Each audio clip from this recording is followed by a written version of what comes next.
E agora, já dando continuidade ao evento, nós teremos a palestra Agenda de Desenvolvimento Brasil 2030, Região Nordeste, com o palestrante Dr. Marcelo Barros, que é o representante do Tribunal de Contas da União. Logo após a palestra do Dr. Marcelo, nós faremos uma parada técnica para o coffee break, e depois a gente volta com a última fala e o encerramento do Dr. Sebastião Avesso, ok? Então, com a palavra, o Dr. Marcelo Barros.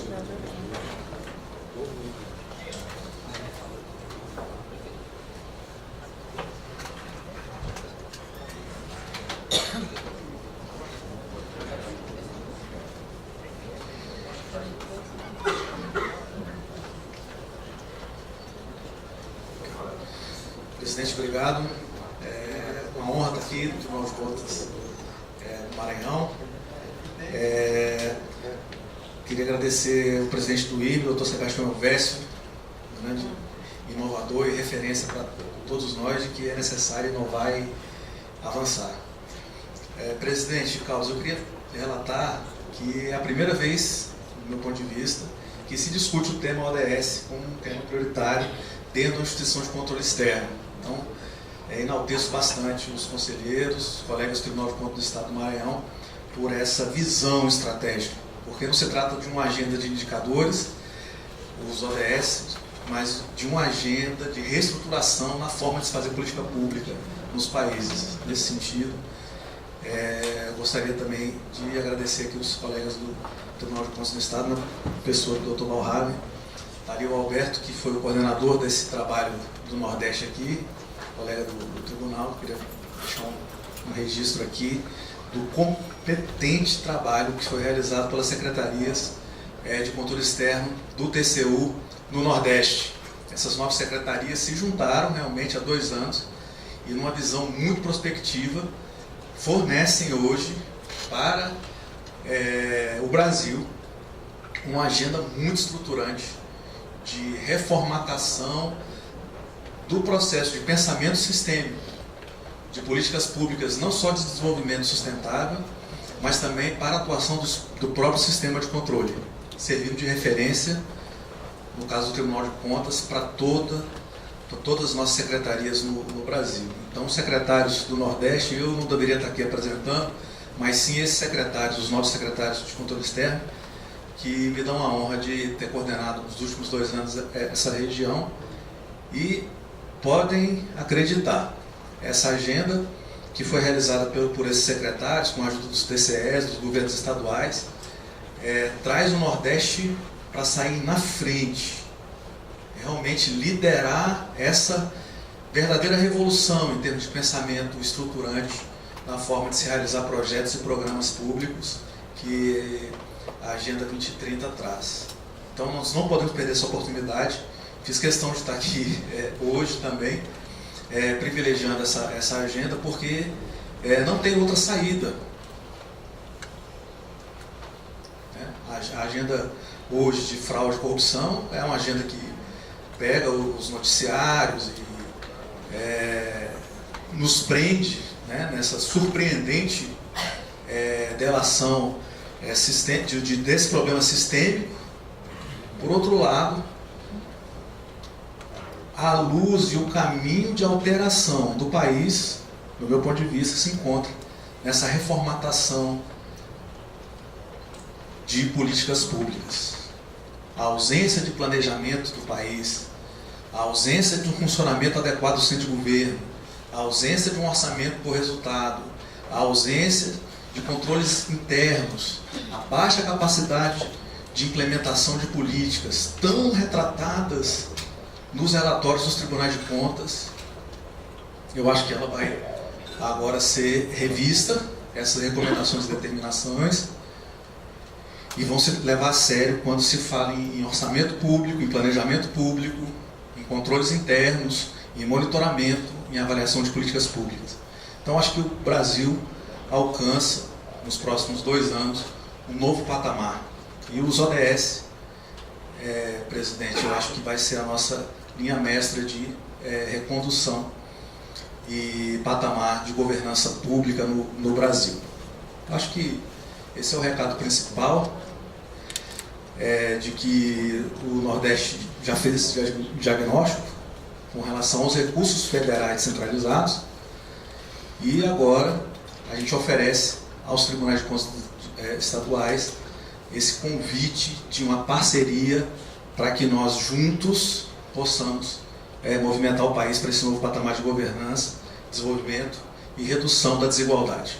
Então, o relatório do Nordeste, de relatoria do excelentíssimo ministro José Bustos Monteiro, os 9 secretários, com suas equipes, pensaram nos desafios da região Nordeste. Para isso, se reuniram com o secretário de Planejamento do Nordeste, com a Secretaria de Desenvolvimento, com o apoio do PNUD, Banco Mundial, várias secretarias finalísticas do TCU, e fizeram esse diagnóstico de ODS sobre como é o funcionamento, esse é um ponto muito importante, da articulação federativa. Esse relatório é um relatório que fala de articulação federativa. E os achados são muito críticos. A baixa governança, que corresponde à baixa capacidade de articulação do governo federal, com os diversos planejamentos estaduais, conduzem a uma baixa eficácia do desenvolvimento regional.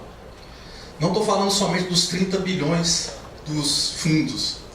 Estou falando aqui, o que o relatório tratou, foi dos últimos 2 trilhões de reais nos últimos 15 anos que foram centralizados para o Nordeste. 2 trilhões. Para o Brasil foram 15 trilhões. Então, nos últimos 15 anos foram descentralizados recursos da ordem de um PIB argentino. E a gente até brinca, os alfarrores não vieram, né? E para o Brasil, 15 trilhões. Esse é o papel do governo federal. É fazer essa descentralização de uma forma mais efetiva, de uma forma mais coordenada. E é possível fazer isso, sim. Então, esse foi o grande recorte territorial coordenado pela SECS Pernambuco, mas com participação de todas as secretarias. Bem, o colega do PNUD, na brilhante apresentação, mostrou que a nossa geração não foi tão mal assim. A gente melhorou bastante o Brasil. Eu fiz 50 anos, né, esse ano. Fiquei pensando, será que a geração, depois de 30 anos de trabalho, não entregou nada para o país? Não. Os dados são inequívocos em demonstrar que a nossa geração, né, esses 30 anos democráticos, trouxeram, sim, um outro patamar de desenvolvimento para o Brasil. Né? A noção democrática, aliada à noção de controle da inflação, a noção de maior inclusão, as carreiras de Estado, capacidade de privatização e também regulação de bens públicos, parcerias com a iniciativa privada. Então, assim, nós hoje somos um país, a própria presidência de estatística da ONU é do IBGE. Então, nós avançamos muito. Então, parece um pouco negativa, mas eu já passei por essa catarse também de pensar, será que nós pioramos o país? Nós melhoramos muito o país nesses últimos 30 anos. E os índices mostram o quanto avançamos, né? Tanto em PIB per capita quanto em IDH, mas o Nordeste ainda requer, de acordo com o preceito constitucional, uma outra abordagem de política pública. Né? É um preceito constitucional que o país deve se desenvolver minorando ou aperfeiçoando ou mitigando os riscos de incremento das desigualdades regionais. E, nesse sentido, o fracasso é grande. Apesar do crescimento do país, nos últimos 30 anos, as desigualdades regionais se perpetuam. E, do meu ponto de vista, a ausência dessa capacidade do governo federal em articular com os governos estaduais é a principal causa desse baixo alcance institucional. A pergunta que se faz é, claro, se não houvessem as políticas públicas, os fundos, certamente essa desigualdade aumentaria. Mas nós não tivemos sucesso ainda em diminuir as desigualdades entre regiões, entre micro-regiões, entre pessoas. E esse é o principal papel da intervenção pública quando se fala de educação e saúde e mesmo IDH. Bem, o que os nossos secretários e colegas do nosso batalhão de 267 auditores que compõem o sistema de controle externo do Nordeste fizeram? Criaram relatórios de panoramas estaduais. Cada estado recebeu um relatório de panorama que vinculou os desafios de cada região aos ODS. Então nós já temos esse dado. Quais são os principais desafios de cada estado vis-à-vis os objetivos de desenvolvimento sustentável? Esse relatório já teve relatores, já estão julgados os relatórios. E o que nós fizemos agora? Consolidar esses relatórios num relatório chamado Relatório Sistêmico da Região Nordeste. E por que o Nordeste? Apesar, esse é o índice de desigualdade maior que a gente não consegue mudar. De ter 27% da população, o Nordeste participa somente com 13% do PIB nacional. Alguns dados foram muito alarmantes. E pela primeira vez o tribunal conseguiu consolidar em um relatório sistêmico alguns números que não existiam antes. Em primeiro lugar, a receita, esse quadro aqui mostra a receita de geração própria do Nordeste vis-à-vis do Brasil. O Nordeste tem baixa capacidade de geração de receita própria. Isso torna a região ainda mais dependente de recursos federais e de transferência. Então, quanto pior a governança, maior é o impacto para a região de políticas que não são coordenadas entre o governo federal e os governos estaduais. Por exemplo, a região sudeste, a capacidade de geração de receita, a independência do governo central é da ordem de 75%. E no nordeste, pelo contrário, é da ordem, a dependência de quase 70%. Além disso, um número que eu gostaria de chamar a atenção dos senhores, que eu acho que é emblemático e valeria muito a pena reunir com os governadores, os presidentes de tribunais, é que os valores que se apresentam como capacidade de transformação da região, notadamente operações de crédito, para o Nordeste são da ordem de 18%. Então, de novo, o Nordeste tem 28% da população. Em termos de descentralização para operação de crédito, recebe 18%.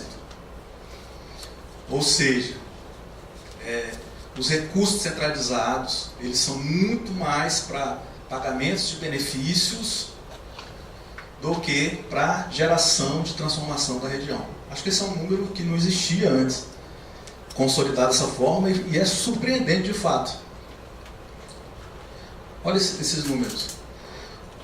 Em termos de transferência obrigatória, o Brasil recebeu 3 trilhões nos últimos 15 anos, de 2000 a 2014, o Nordeste aquele valor, 28%. Transferências discricionárias, 31%. Então, acho que apaga um pouco o mito, esse relatório, de que o Nordeste recebe mais benefícios que outras regiões. Então, como existe esse modelo mental de que o Nordeste recebe mais recursos que outras regiões? Eu acho que esse relatório desmistificou esse aspecto. Mesmo as transferências discricionárias, elas correspondem a 31%, somente 2% acima da per capita. Outras transferências, 17% somente, a arrecadação própria, 13%, e o que, do meu ponto de vista, é o mais notório exemplo da baixa capacidade de desenvolvimento da região para que alcance os níveis de desenvolvimento de outras regiões, são as operações de crédito, 17%.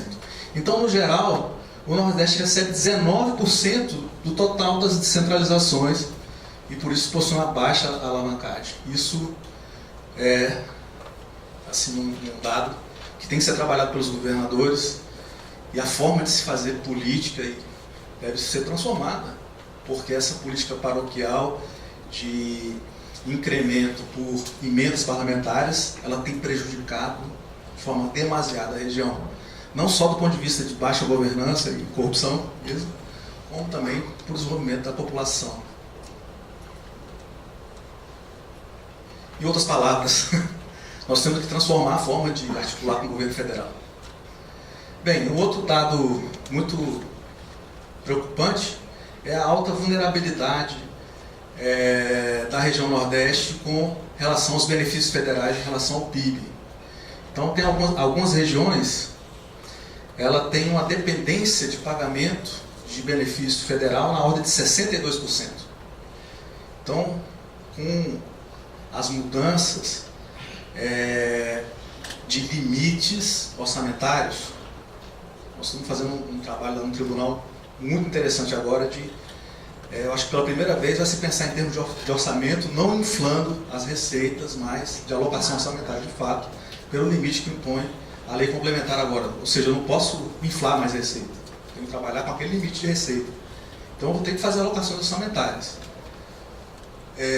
Isso coloca a região em bastante risco, porque os municípios têm alto grau de dependência desses benefícios. Então, alguma forma de compensação de política pública tem que ser trazida. Conversávamos hoje de manhã sobre a questão de licitações para municípios, outras formas de financiamento de projetos para microempreendedores. Então, 62% de dependência de um município com relação a benefícios federais é inaceitável, assim, como se fosse um ciclo quase que perverso para a população de algumas regiões. Bem, evoluímos de 2000 a 2010, mas 2020 continua uma incógnita. Então, nós queremos alterar esse patamar de governança e é possível fazer isso sim.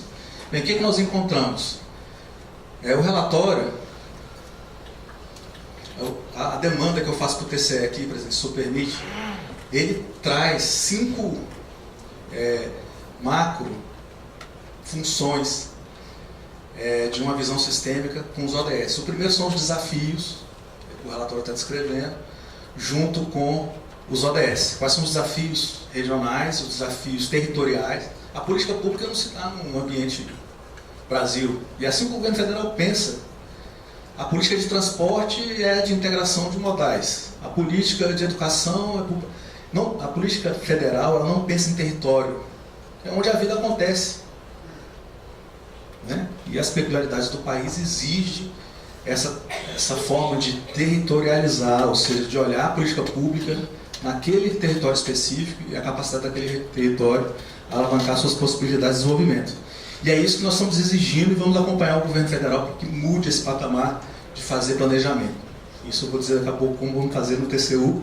E se os governos estaduais fizessem isso via TCE, seria extraordinário. Levantar os desafios, né? Aí vocês olhariam não os estados, mas os municípios. E além disso, vincular aos ODS, via Tribunal de Contas dos Estados.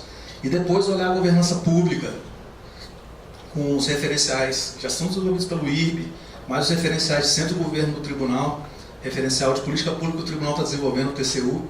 Então, acho que o controle externo pode analisar os gargalos de governança e, a partir dali, criar um roteiro determinando o executivo que haja sobre outros patamares de governança. O que é isso?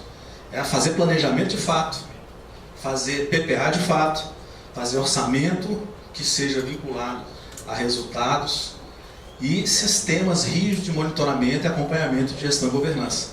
Nós estamos oferecendo isso para o país e agora a gente vai determinar que se faça, porque não tem outra alternativa, não tem recurso disponível.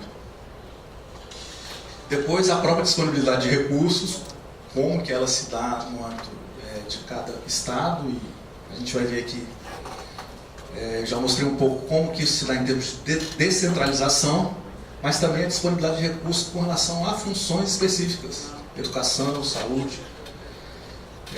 E depois a ação estatal, que é a governança de cada política pública ministerial. Por exemplo, os fundos, hoje, eles são descentralizados e a governança dos fundos não permite que se ataque ou lide com os problemas de fato territoriais, ao mesmo tempo o que vai alavancar o desenvolvimento da região, que está vinculado à inovação, à educação e à infraestrutura de qualidade. principalmente, de acordo com o levantamento dos ODS. Então nós temos que entender se a ação estatal, principalmente a governança de cada ministério, obedece a esse rito de projetização, ou seja, os projetos de fato, eles são direcionados para elevar o desenvolvimento sustentável nas 3 dimensões, ambiental, social e econômica. Esse é o principal papel do sistema de controle. E, ao mesmo tempo, se essa ação estatal se articula com um centro de governo para que essas políticas sejam priorizadas e implementadas de forma coerente. E a própria estratégia de controle que o tribunal está alterando. Ou seja, todo esse estudo ele vai direcionar a capacidade e o esforço de controle nos problemas que são estruturantes. Então, é um relatório que o Norte, a região Norte vai estar fazendo um relatório agora, vai ter o do Nordeste já está pronto, o ministro deve relatar esse mês, que já está acabando, né, deve ser essa semana, quarta-feira, e o Norte vai usar exatamente esse modelo para fazer o seu relatório. Então, se cada TCE pudesse fazer isso no âmbito do seu estado, seria muito interessante. Bem, os desafios, já disse aí, identificados pelos ODS, estão muito vinculados à educação de qualidade, à inovação e infraestrutura. Tem vários exemplos que o relatório traz, mas vou citar um no caso de Pernambuco, onde foi instituída uma fábrica de automóvel, que no caso foi a Fiat, eu acho, onde se investiu 2 bilhões de isenção fiscal com geração de 20 mil empregos. Vis-à-vis um projeto de modernização, Porto Digital, onde se investiu muito menos, 50 milhões, com a geração de quase 200 mil empregos, diretos e indiretos. Então, essa modalidade de se planejar e projetizar o Estado que deve ser priorizado. Para isso tem que ter planejamento, né? Porque tem esses exemplos, bons exemplos, e outros péssimos exemplos, por exemplo, a construção de refinarias, que é um outro estudo que o tribunal está fazendo. Como que um plano de infraestrutura do país pôde passar por tanta ausência de critério? O próprio tribunal tinha feito um trabalho no PISF, indicando que não existia um projeto do PISF, não existia um projeto para atacar o problema da seca ou de disponibilidade hídrica. Não existia. E o projeto foi construído e depois se sabe qual é o resultado disso: atraso nas obras, incapacidade de realmente levar recurso hídrico de forma permanente para a região e a série de problemas que trouxe. Então, um exemplo negativo. Ou as próprias refinarias que foram construídas no Ceará, em Pernambuco, sem nenhum sentido do ponto de vista de projeto. Então nós temos que aprender com essas lições negativas e entender quais foram os projetos de sucesso e tentar replicar ao máximo também, como exemplo, o Porto Digital em Pernambuco. Bem, governança pública. Eu vou focar a minha apresentação um pouco nisso aqui, porque eu acho que vale muito a pena a gente entender quais são as causas raízes da baixa capacidade do Estado de levar desenvolvimento para a região, né? Então, o centro de governo e os ministérios, eles trabalham com o plano plurianual, a Política Nacional de Desenvolvimento Regional e os planos e programas setoriais. Articulação federativa, coordenação e formulação da avaliação das políticas públicas. O que o tribunal identificou nesse relatório? Uma coisa um pouco óbvia, mas que os resultados deletérios dessa obviedade são tidos até como brincadeira. O tipo, orçamento é ficção. Planejamento, para quê?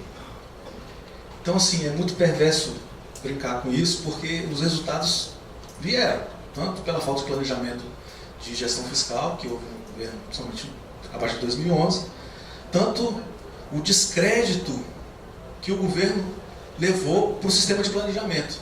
O PPA, o Plano Plurianual, ele foi descontinuado porque o governo não queria ter um controle anualizado de suas metas. Então, o PPA hoje, ele não tem um controle anual. Você não sabe quais são, dentro dos projetos, dentro das ações de planejamento, o que o Estado espera alcançar com aquela despesa pública no ano. Não existe. Isso, assim, é quase que inaceitável, mas é isso que de fato acontece apesar das recomendações. Eu próprio fui secretário de Contas de Governo por 4 anos no TCU, recomendamos isso e realmente, acho que pelo desenvolvimento que o Brasil estava vindo, né, de crescimento, eles tiraram o PPA da agenda. Além disso, o Plano Nacional de Desenvolvimento Regional, ele não foi completado. E mais grave, o Plano Regional de Desenvolvimento do Nordeste também não foi completado. E também os programas e ações do governo federal na área de atuação não regionalizam os seus programas. Então, significa que eu tenho um plano plurianual que não dispara a meta que ele quer atingir e não é regionalizado também, conforme recomenda a Constituição. Eu tenho um Plano Nacional de Desenvolvimento Regional que está incompleto e não foi ainda julgado pelo Congresso. O Plano do Nordeste, existe uma minuta e o Conselho de Desenvolvimento do Nordeste, o CONDEL, os governadores, não participam da reunião, não julgam relevante trabalhar de forma articulada, que eu acho que esse é um papel dos TCEs, fazer com que isso volte a acontecer. O CONDEL é uma das determinações que os colegas colocaram no relatório, que seja operante o CONDEL. A última reunião foi o ministro da Integração, não foi nenhum governador. Então o Plano do Nordeste também não veio a ser determinado. E além disso, cada programa em seu ministério não regionaliza e nem coloca indicadores territoriais. Resultado é a baixa eficácia, a baixa eficiência, a baixa efetividade do gasto público em todas as áreas. A gente fez uma avaliação do impacto do Pronatec no Nordeste. O Pronatec, não é que se tem que descontinuar o programa, mas o relatório fez, ele não gerou nem mais emprego, nem aumentou a renda do participante. Estatisticamente, ele foi até negativo em alguns casos. Então essa avaliação, ela deve trazer um feedback para o governo para que ele reavalie a formatação e o desenho dos programas. O Brasil, a gente não conseguiu chegar a uma conclusão, mas são 100 bilhões de reais que foram gastos nesse programa, 100 bilhões. Bem, ali-se essa falta de planejamento, com a falta de coordenação federativa, a ausência de articulação e de interesse dos governos estaduais em fazer essa articulação com o governo federal, a ausência do sistema rígido e consistente de monitoramento, além da baixa capacidade de avaliação do gestor, avaliativa do gestor e do sistema de controle. Então, todo esse ciclo de políticas públicas, ele acaba trazendo resultados muito negativos, e quando existe sucesso em algum programa, praticamente um destino. Aquele programa tinha que dar certo. Mas na maioria das vezes, com baixíssima eficiência. Bem, pela primeira vez também o Tribunal está determinando, acho que essa é a boa notícia, né?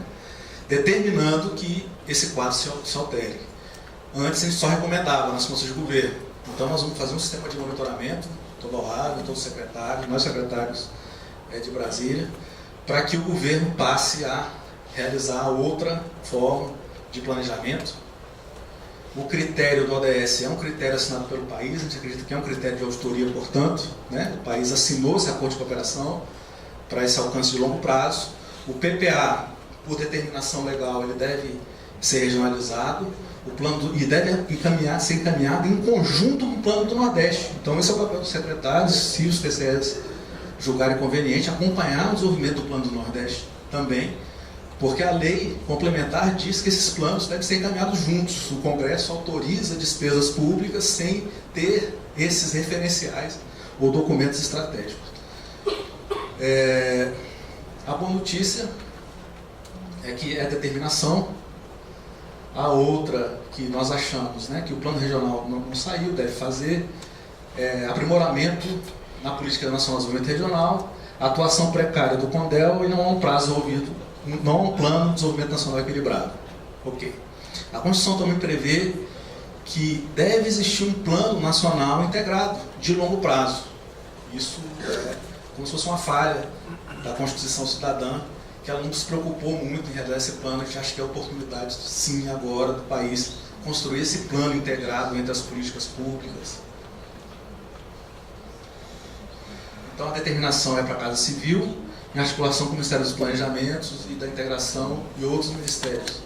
Então essa é uma determinação, a gente acredita, uma das mais difíceis de ser monitorada, mas já estamos dando um projeto para monitorar essa determinação. E algumas características desse plano que deve compor o relatório.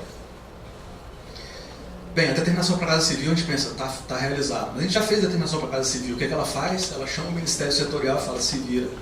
É isso que acontece. Né? Então, por isso, nós vamos mudar a forma de monitorar também.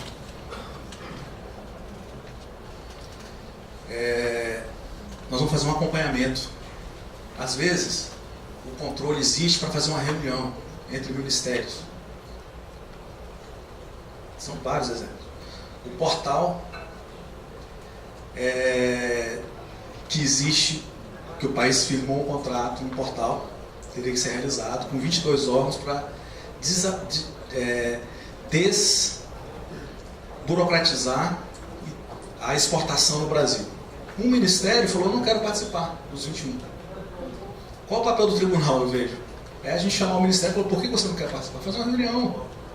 É isso que a gente está propondo para o controle. Da mesma forma, a Casa Civil recebe a determinação, ela chama o Ministério da Integração e fala, ó, resolva e monte um plano de ação para o TCU, para atender o TCU. A gente quer acompanhar isso de fato. Ou seja, fazer uma reunião com a Casa Civil, entender qual a equipe que está envolvida, no decreto do ODS, saber quais são as ações de fato que eles estão fazendo e acompanhar para e passo. Porque o que nós fazemos hoje é, daqui 2 anos eu vou fazer um monitoramento. Aí o monitoramento eu indico, olha, não, a iniciativa teve o plano de ação, mas ela não foi implementada. Essa, do meu ponto de vista, deve ser uma mudança de postura dos tribunais. Acompanhar para e passo quando a recomendação, a determinação foi estruturante. Bem, a conclusão. Falta articulação transversal, iniciativas são esparsas, a aplicação dos recursos não gera resultado e o desenvolvimento sustentável não ocorre.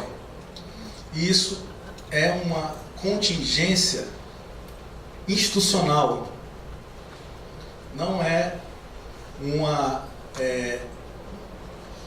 determinação por questões culturais, por questões históricas, sociológicas, somente a alteração institucional, mesmo de implementação desses itens de planejamento, monitoramento, estratégia de atuação no controle externo, sistemas robustos de avaliação e planejamento, visão de longo prazo, é que alteram a direção do país. Então é uma questão somente de gestão e governança, não uma questão sociológica e histórica, ou que de um Haddad o povo vai alcançar os resultados. Então esse é o principal achado desse relatório, eu acho. Eu acredito que os achados, as recomendações, as determinações, hoje elevam uma reflexão diferente sobre o papel do centro de governo, o papel do sistema de controle, o papel das políticas públicas, da governança estatal, que o Dr. Sebastião Elvésio e os sistemas de controle também estão trazendo a discussão para os governos. Se eu tivesse, nos 10 anos que trabalhei na área de infraestrutura, na área de regulação, eu passei 10 anos pedindo para que o governo encaminhasse para a gente um plano de outorga. Se nós tivermos um plano de outorga nas áreas de infraestrutura, os projetos entrariam dentro desse plano. Qualquer exceção ao plano teria que passar por uma discussão, um escrutínio do Congresso, uma audiência pública. Então, a forma de selecionar projetos em todas as áreas hoje, ela não decorre de um planejamento, de uma discussão, mas sim de uma negociação. E isso não é bom para o país. Porque as negociações podem se dar no âmbito de pessoas do bem, que querem o bem público, e outros que querem interesses particulares. Geralmente, esses interesses eles não conduzem ao melhor interesse público. E para isso, nós temos que explicitar os problemas. Quem pode fazer isso? O próprio procurador da Lava Jato, o próprio juiz. Essa é a diferença do controle. Nós esperamos olhar para o futuro. A gente tem que ter um retrovisor, temos que ter um para-brisa claro sobre, olhando as nossas lições, como devemos avançar como nação. E essa é a postura de cada auditor público deve ter. Bem, essa iniciativa 2030, ela está muito no indicador 17, ODS 17, que é a formação de parcerias. É outro ponto. Sozinhos a gente não vai a lugar nenhum. Então a formação de parcerias em vez de implementação foi a forma como a ONU viu e enxergou com seus milhares de especialistas e reuniões técnicas nos últimos 15 anos pensando no desenvolvimento mundial. Não é possível transformar sem criar essa rede efetiva de parcerias, de atores internos e externos para alcançar os resultados. O controle é uma parte, o Ministério do Planejamento é outro, o Centro de Governo é outro, o Congresso é outro. Então nós temos que a sociedade civil, os parceiros internacionais. Então, mais uma vez, louvo o IRB por estar trazendo essa visão para o país. Diálogo interinstitucional, para estratégia, sinergia. Teve essa reunião com os governadores, 21/6, deve ter uma outra agora, para a gente fazer o plano, mostrar o acórdão, chamar o executivo. Nessa época o executivo estava em transição, chamar o executivo para que o executivo possa dizer como ele vai implementar essa transformação de governança institucional. Teve um encontro técnico também em Brasília, foi muito bom, no final do ano, com os governos estaduais. Bem, se eu tiver mais 2 minutos, eu só quero falar como que nós vamos pensar o Tribunal 2017-2018.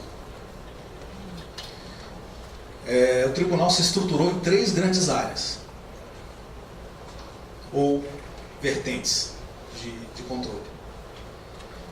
Mantida a especialização, TCU, ou seja, unidades com capacidade de olhar diagnóstico e política pública, mas um centro de governo de controle capaz de articular essas unidades para que os resultados sejam alcançados. Da mesma forma que criticamos o governo executivo, que eles não se articulam internamente, o próprio tribunal fez esse diagnóstico. Não adianta eu criar uma Secretaria de Saúde, ou de Educação, ou de Infraestrutura, se ela não tiver articulação com o centro de governo, se ela não tiver articulação com os estados, que é onde a política acontece. Então essa visão de parceria, essa visão de estratégia, de articulação, tem que ser trazida para o centro nevrálgico do controle externo, ou o centro de governo. E o que nós queremos? O combate à fraude e corrupção, sim, não como uma forma somente a posteriori de punição efetiva, deve acontecer, mas principalmente de capacidade de prevenção, melhoria de controles internos e melhoria dos sistemas de detecção.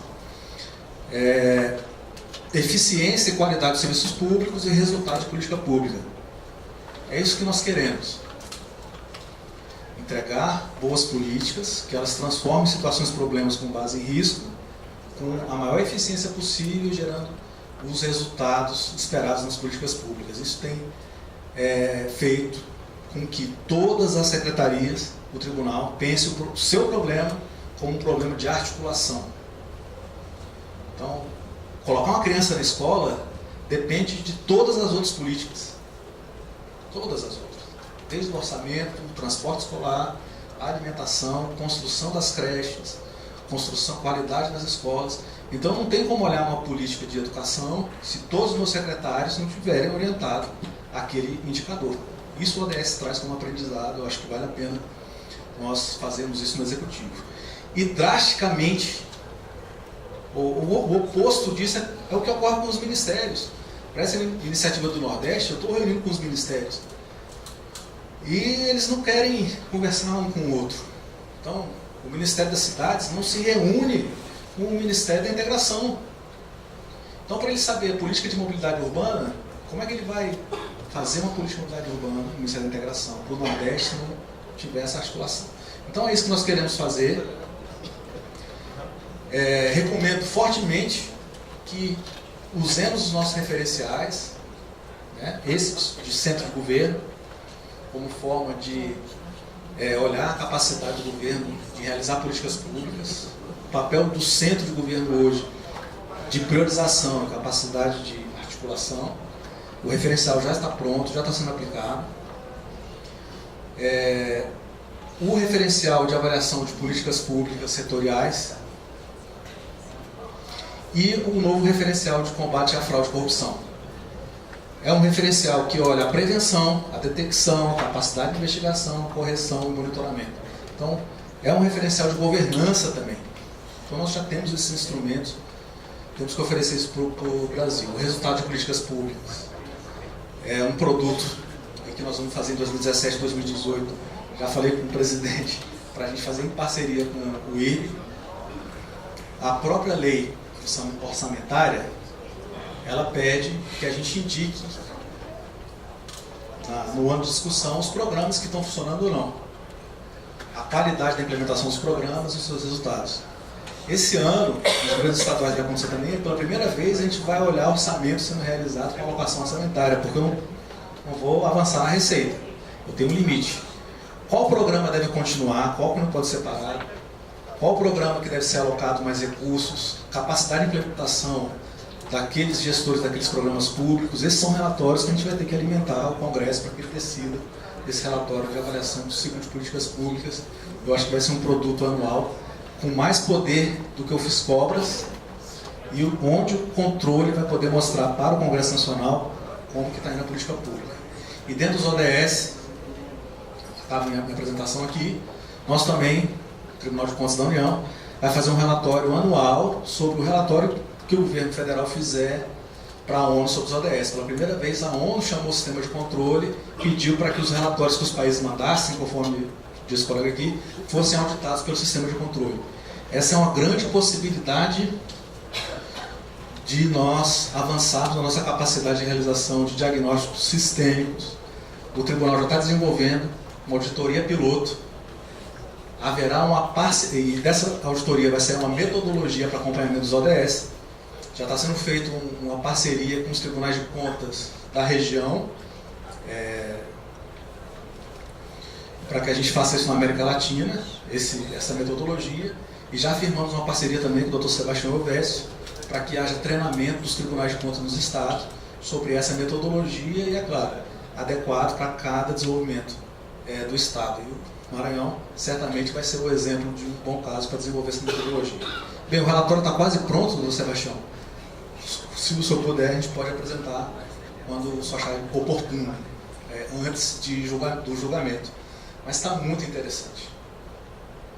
O centro de governo, as metas dos ODS. O primeiro capítulo do relatório é todo sobre a preparação do país para os ODS. Do meu ponto de vista, tem um referencial, um guia para a transformação de todos esses problemas que eu falei anteriormente. Esse relatório traz, olhando os ODS e a capacidade do país de levar os ODS. Bem, o relatório trata do funcionamento do centro de governo. Para que a gente possa fazer ODS, o centro de governo tem que aperfeiçoar bastante a sua capacidade de pensar e formular e acompanhar a política pública. E, ao mesmo tempo, o referencial de políticas públicas. Então, às vezes a gente pensa, poxa, esse referencial eu estou usando de uma forma tão ad hoc. No projeto COCDE, que foi realizado para a gente analisar a governança do Brasil, qual o papel da FS, esses dois referenciais têm sido usados por outros países na América Latina e pela própria Intosai para desenvolver a ODS nos outros países. Então, esse era o meu maior medo com esse projeto do OCDE, é a gente fazer todo o referencial, olhar a governança e outros países utilizarem. Mas ainda bem que nós estamos utilizando. Nós lideramos essa construção e a equipe está vendo, junto com a ONU, que a capacidade de realizar o ODS é melhorar o centro de governo, a governança, e melhorar a governança das políticas públicas setoriais. Estamos determinando também que o governo institucionalize a implementação e a melhoria do centro de governo. Pegamos um ODS específico, que é esse ODS, Sistema Sustentável de Produção de Alimentos, essa meta, e estamos analisando a capacidade de implementar uma dessas metas. São 269 metas. A gente espera que toda a Secretaria do Tribunal passe a olhar em longo prazo as metas, se elas estão vinculadas ao PPA ou não. E o que é interessante do meu ponto de vista, por último aqui, o último slide,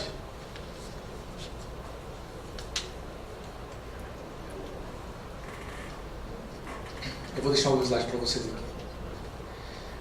É como se desperdiça recurso com uma coisa simples. A gente vê um colega dos Estados Unidos, do Gal, ele falou, olha, nós lá nos Estados Unidos, a única coisa que a gente está olhando hoje como um relatório de maior impacto e economiza 10 bilhões por ano é ver quais são as despesas públicas, tentar alinhar essas despesas públicas dentro de uma meta e saber quais são os ministérios, agências públicas que gastam para aquela meta. E a partir dali nós analisamos fragmentação, duplicação e overlap, que eles chamam. Vou dar um exemplo para vocês. Política, esse caso da meta aqui, política para agricultura familiar sustentável. E a política de subsídio agrotóxico. São bilhões gastos em políticas de subsídio agrotóxico e outro bilhão gasto em agricultura sustentável, sendo que um compete com a outra de uma forma totalmente frontal. Política de sustentação de solo totalmente fragmentada pelo subsídio de indústria de agrotóxico.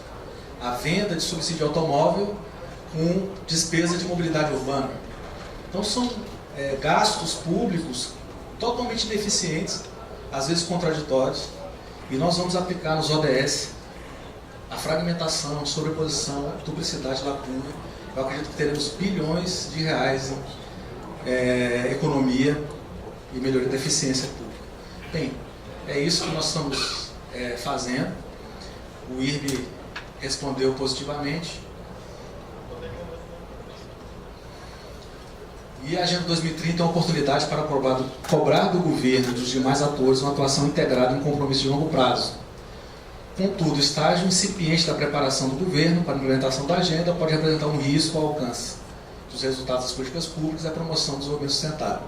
Esse é um achado já da auditoria sobre a preparação federal. O Nordeste está bem na frente, porque os nossos secretários fizeram esse diagnóstico, o desafio da região. E hoje, se os tribunais de contas dos estados julgarem pertinente avançar essa agenda para analisar a capacidade dos governos estaduais em realizar essa agenda, eu acho que nós sairemos muito na frente sobre essa possibilidade de resultados via ODS. Então, agradeço aí a paciência. Queria só que o aplauso fosse para os secretários e os colegas do Nordeste que fizeram esse trabalho exemplar. Um aplauso para eles.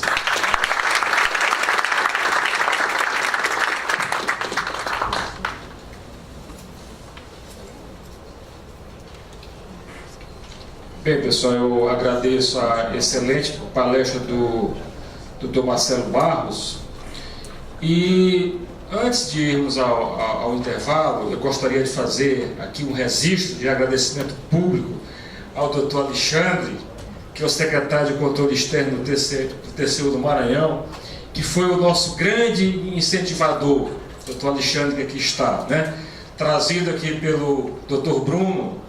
Fizemos ainda reunião no final do ano passado, já tratando dessa incorporação dos ODS nas ações do Tribunal de Contas, e o doutor Alexandre, doutor Marcelo Barros, tem sido assim, um grande parceiro, um grande incentivador, tem estado sempre conosco aqui no Tribunal de Contas do Estado do Maranhão. Então eu quero fazer esse registro de agradecimento público ao doutor Alexandre.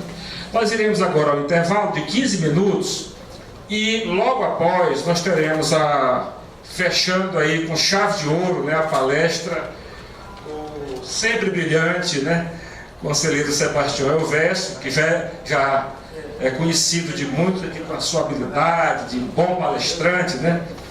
Então não percam, né, a palestra de encerramento do Dr. Sebastião Elvésio, cujo tema será o controle externo e objetivos de desenvolvimento sustentável.